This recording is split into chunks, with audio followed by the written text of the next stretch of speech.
And then at the end of the 70s, a UK distributor called Rose Morris bought Vox. They just had lost their distribution deal with Marshall. And they wanted to kind of reanimate the brand again and some of the like classic amps, and they wanted to bring back the tube rectifier and Alnico speakers and all these things.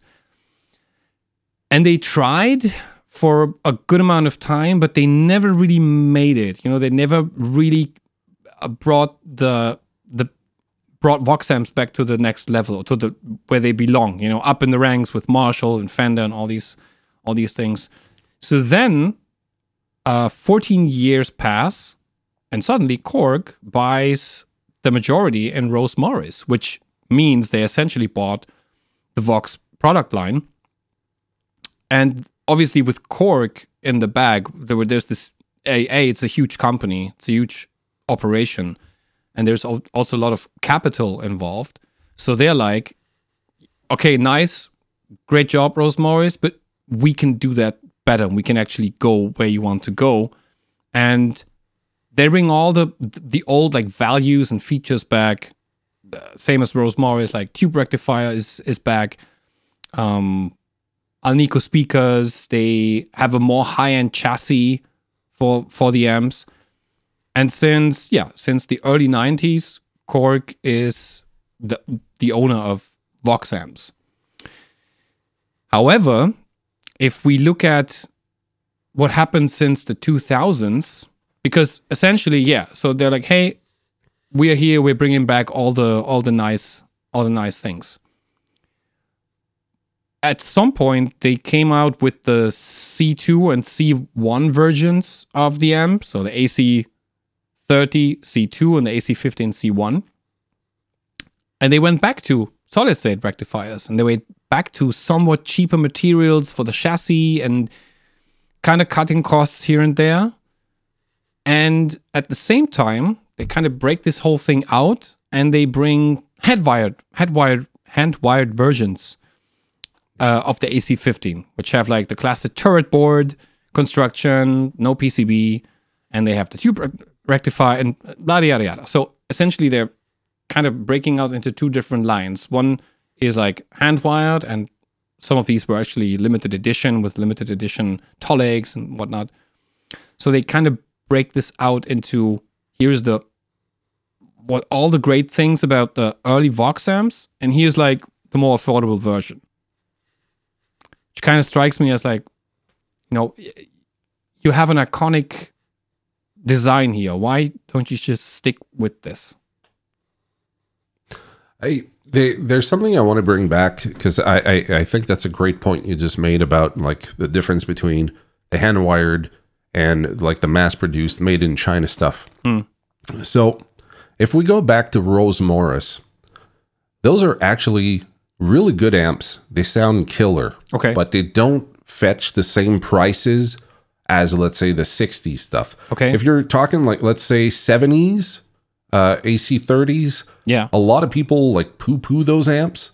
But the truth is that if you look at any rig rundown with Brian May, that's what he's using. He's using those early, like I think like 70 to 72 AC30s. Okay. He's got some 60s stuff, but I don't think he still brings those out on the road. He has his own signature stuff.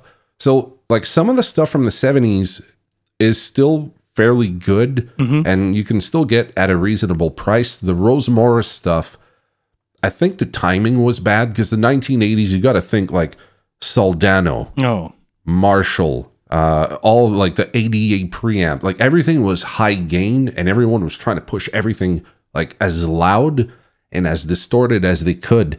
And here you have Rose Morris going, hey, let's bring back this amp from the 1960s. And look at the amp, look at the grill cloth, look at the logo. You don't associate this with heavy metal, right? No.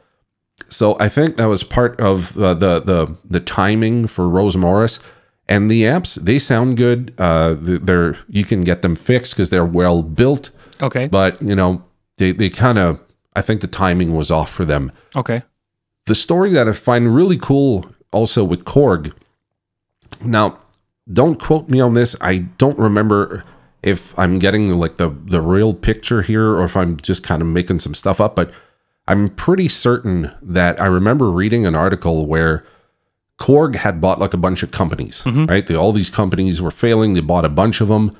And the CEO's son was going through the papers looking at what they had bought and noticed that they had bought Vox. Oh. And he went to his father and he said, look, I'm a big fan of this company and we own them. Can we revive this?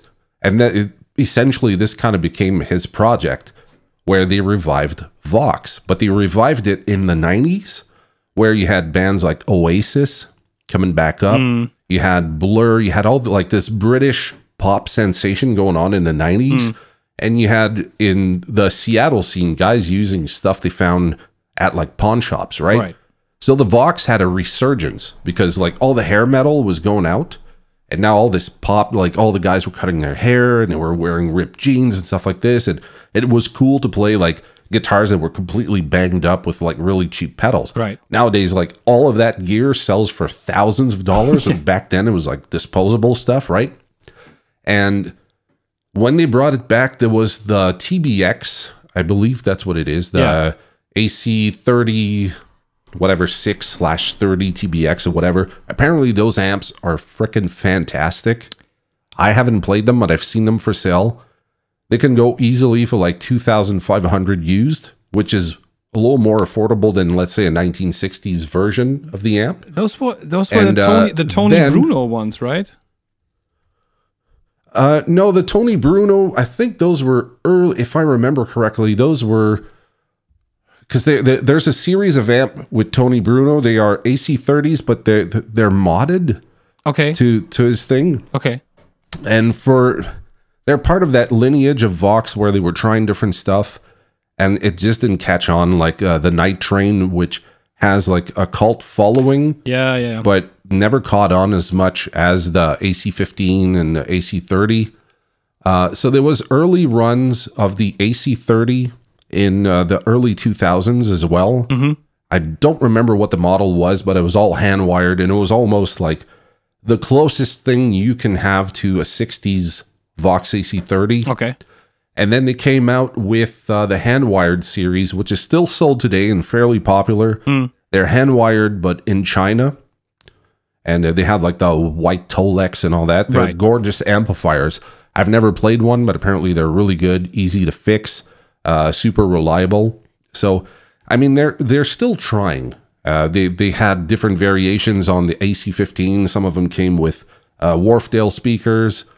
Some of them came with like lower brand Celestion, like the VX10s and all that. And eventually they settled back on putting the speakers that people wanted, the Alnico Blue and the Celestion Greenback. There's one model that comes with a WGS, but I can't remember which one it is. It's from a few years ago. There's also a version of the AC30 with one single 12-inch speaker in there. I think it's called the S1. I own that one. It's a pretty good amplifier. Loud as hell, though. Not for home use. So, you know, Vox has tried to innovate, but it seems every time they innovate, people just don't want it. They just want like the classic stuff from them. So I think they're kind of like in a weird position. So they can innovate with like the smaller MV50 series. Like they recently put out one a few months back, the Brian May model. It's got a treble booster in there and all this. I have the intention to eventually get my hands on one so that they can innovate with. But when it comes to the classics, people are like, man, just give me what the old stuff was. I don't want the new version that you have or new vision of this product. That's the. So I think, the reason I'm mentioning this is I'm going to explain what I mean. So they kind of, as I said, they kind of break out. They have like the C1 and the C2 versions. They kind of balance it with the head-wired versions. They also released a couple of the AC4, for example, in two versions, like standard and head-wired. So you also have something, you know, for the guys who like an amp that doesn't have that much power. So the AC4, I've seen people play with an AC4 in small pubs. It sounds amazing little amp. They reintroduced the AC10 as the AC10C1, I believe. But then, and here comes my point, they also branched out into, like, using the Vox brand and branched out into a couple of things. And I remember very well because, so in the beginning of the 2000s, they also introduced some digital modeling amps, the Valvetronic series. Do you remember those? I remember those. I remember those very well because I had one. I had a, because I needed some, I was comparing practice amps for home, and I wanted something where I have like lots of different sounds. So I said, okay, let's try line 6 and try this and this. And so I ended up with the Valvetronics, the VT15, I believe it was. Because, so those actually had a preamp tube in them. And they somehow sounded a little bit warmer, a little bit more direct, at least when I was doing a comparison. And, but they then recreated the sounds of like Fender amps and Marshalls and obviously the classic Vox amps and US high gain amps and all of that stuff. And apparently they were successful enough with it because those amps were produced up until, I think, 2018, 2019. They came up with the Valvetronics XL, with the VT, the VT Plus. It's obvious that for that domain, they didn't want to lose the competition to Line 6 and some of the other companies that came out. I mean, Marshall was in the modeling game as well. Everybody was or still is in the modeling game until we had this complete like breakaway of guys like Fractal and whatnot, who's like, you know, you don't need an amp. If you have modeling, you know, we have all that technology. You can go straight to the board and, you know, spare carrying that stuff around with you. And why would you want a modeling amp and have a speaker attached to it while the speaker changes with every model, essentially? You know, Marshall is going to have a different speaker in it. So my point is, if you want to, as you said, like kind of revive the brand and all the great aspects of Vox, why would you use the Vox name to, I mean, I know why you would. There's marketing around it, and it sounds better if it's a Vox amp than if you call it a Korg amp, obviously. But, you know, why would you, and then you have the Night Train, which is a complete different thing, and to me has nothing to do with a Vox amp, really. Why would you branch out into all these different things and make Vox multi-effects pedals and all that? Kind of seems unnecessary.